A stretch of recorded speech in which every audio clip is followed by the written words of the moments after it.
صحیح بخاری حدیث نمبر 701۔ غندر محمد جعفر نے بیان کیا، کہا کہ ہم سے شعبہ نے عمرو سے بیان کیا، کہا میں نے جابر بن عبداللہ انصاری سے سنا، آپ نے فرمایا کہ معاذ بن جبل رضی اللہ تعالی عنہ نبی کریم صلی اللہ علیہ وسلم کے ساتھ فرض نماز پڑھتے، پھر واپس جا کر اپنی قوم کے لوگوں کو وہی نماز پڑھایا کرتے تھے۔ ایک بار عشاء میں انہوں نے سورہ بقرہ شروع کی، مقتدیوں میں سے ایک شخص نماز توڑ کر چل دیا۔ معاذ رضی اللہ تعالی عنہ اس کو برا کہنے لگے۔ یہ خبر نبی کریم صلی اللہ علیہ وسلم کو پہنچی۔ اس شخص نے جا کر معاذ کی شکایت کی۔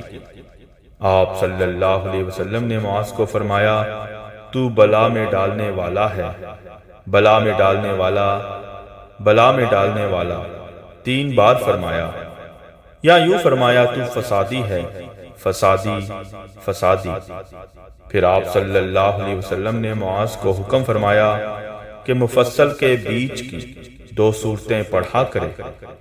عمرو بن دینار نے کہا کہ مجھے یاد نہ رہی کہ کون سی صورتوں کا آپ صلی اللہ علیہ وسلم نے نام لیا۔